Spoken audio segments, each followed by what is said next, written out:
Hi friends, നമസ്കാരം. Come back to our channel. അപ്പോൾ പുതിയ സിനിമയുടെ പുതിയ വിശേഷങ്ങളുമായി ഞങ്ങൾ രണ്ടുപേരും വന്നിരിക്കുകയാണ്. ഇന്നത്തെ ഏറ്റവും പുതിയ വിശേഷം 7 സ്ക്രീൻ സ്റ്റുഡിയോസിന്റെ ബാനറിൽ ബേസിൽ ജോസഫിനെ മെയിൻ ക്യാരക്ടറാക്കി, അല്ലെങ്കിൽ മറ്റൊരു നടൻ കൂടിയുണ്ട്, എൽ കെ അക്ഷയ് കുമാർ എന്ന് പറയുന്ന ഒരു നടൻ കൂടിയുണ്ട്. രണ്ടുപേരുണ്ട്. ഒരു തമിഴ് പടമാണ് ശരിക്കും. റൗഡി എന്നാണ് സിനിമയുടെ പേര്. പരാശക്തിക്ക് ശേഷം ബേസിൽ ജോസഫ് തമിഴില് രണ്ടാമത്തെ ശരിക്കും രണ്ടാമത്തെ എന്ന് പറയാൻ പറ്റുമോ അതറിയില്ല. കാരണം പരാശക്തിയിൽ ചെറിയൊരു റോളിലുള്ള ആള് കുറച്ചു നേരമുള്ളൂ സിനിമയില്. ഇതാണ് ശരിക്കും മുഴുനീള പടം എന്നുള്ള രീതിയിൽ തമിഴിൽ വരുന്ന ബേസിൽ ജോസഫിന്റെ അടുത്ത പടം റൗഡി. ഡയറക്ടർ വിഘ്നേഷ് വടിവേലു. ട്രെയിലറാണോ അതോ ഇൻട്രൊഡ്യൂസിങ് ദ ബോയ്സ് എന്ന് പറഞ്ഞിട്ടൊരു സംഭവമാണ് വന്നേക്കുന്നത്, ഒരു വീഡിയോ. അല്ലാണ്ട് ട്രെയിലർ എന്നൊരു പേരിലല്ല വന്നേക്കുന്നത്. Introducing the boys. നമുക്ക് ആ വീഡിയോ ഒന്ന് കണ്ടിട്ട് വരാം.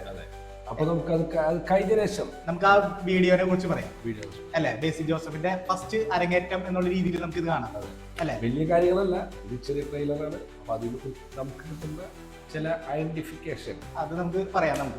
നമുക്ക് ഡിസ്കസ് ചെയ്യാം എങ്ങനെയുണ്ടെന്നുള്ളത്. നമ്മൾ പറയുന്നത് എത്രമാത്രം ശരിയുണ്ടോ പറയാൻ പറ്റില്ല. അത് നമുക്ക് കണ്ടു നോക്കിട്ട് തന്നെ പറയണ്ടത്. നമുക്ക് എന്തായാലും വീഡിയോ ഒന്ന് കണ്ടുപോകാം. ബേസിൽ ജോസഫിന്റെ രണ്ടാമത്തെ തമിഴ് ചിത്രം, അതായത് മേജർ ക്യാരക്ടറിൽ വരുന്ന ഫസ്റ്റ് പടം റൗഡി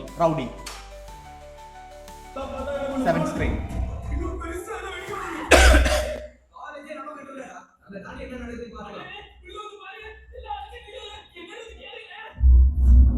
വിക്രത്തിലേക്ക്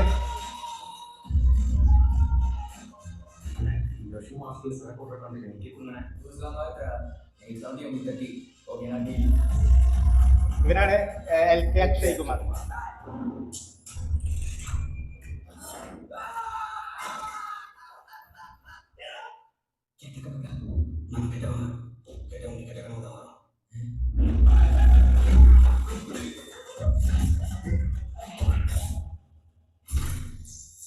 എന്തുകൊണ്ടാണ് വിക്രം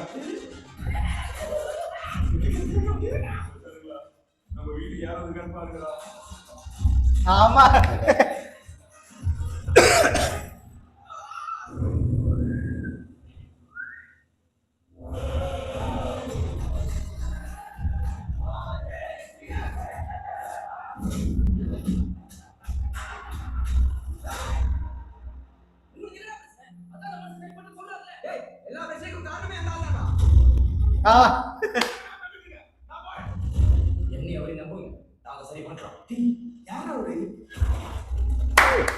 മെസ്സി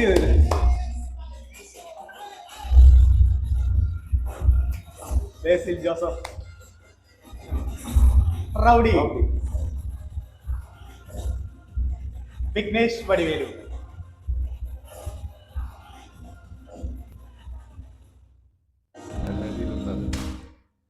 സംഭവം കുഴപ്പമില്ല. അതായത് ഒരു റിലീസ് ഡേറ്റ് ഫിക്സ് ചെയ്തിട്ടില്ല. ഈ വർഷം തന്നെ എനിക്ക് ഇത് തോന്നിയത് പക്കാവേശം മൂവിയിലെ പരിപാടി തന്നെ. നമ്മൾ നേരത്തെ തൊട്ട് മുൻപ് കണ്ട പ്രകമ്പനം ട്രെയിലർ പോലെ തന്നെ ഉണ്ട് ഏകദേശം. പക്ഷെ ഇത് വേറൊരു ടൈപ്പ്. ഇതും ഹോസ്റ്റലിലെ പരിപാടിയൊക്കെ തന്നെയാണ് ശരിക്കും. ഒരു ഹോസ്റ്റലിലുള്ള രണ്ടും, അതായത് സാഗർ സൂര്യയുടെയും ബേസിൽ ജോസഫിന്റെയും രണ്ടും ഏകദേശം കോളേജ് നടക്കുന്ന ഒരു സംഭവം പരിപാടി. ആവേശം സിനിമയിൽ നമ്മുടെ ടീംസ് അഭിനയിച്ച ഫഹദിന്റെ ആ റോളല്ല, ഇത് വെറൈറ്റി പോലെ, ഇത് വേറൊരു ടൈപ്പ്. എന്തായാലും കൊള്ളാം. നമുക്ക് കാത്തിരിക്കാം. ഫൈറ്റ് സീനൊക്കെ കാണുമ്പോൾ എനിക്ക് തോന്നുന്നു ആവേശം സിനിമയിലെ നൈറ്റ് ആ കോളേജ് ഹോസ്റ്റലിൽ ആ ഒരു ഫീലിംഗ് തോന്നുന്നു. ആ പടത്തെ ചെറിയൊരു പോർഷൻ. അതെ, ഏകദേശം ഒരു ഹോസ്റ്റൽ വൈബ്. ഹോസ്റ്റലിൽ ഉണ്ടാവുന്ന ഒരു കൊള്ളാം. ഒരു കോളേജിന്റെ ഹോസ്റ്റലിൽ ഉണ്ടാവുന്ന ഒരു പരിപാടി.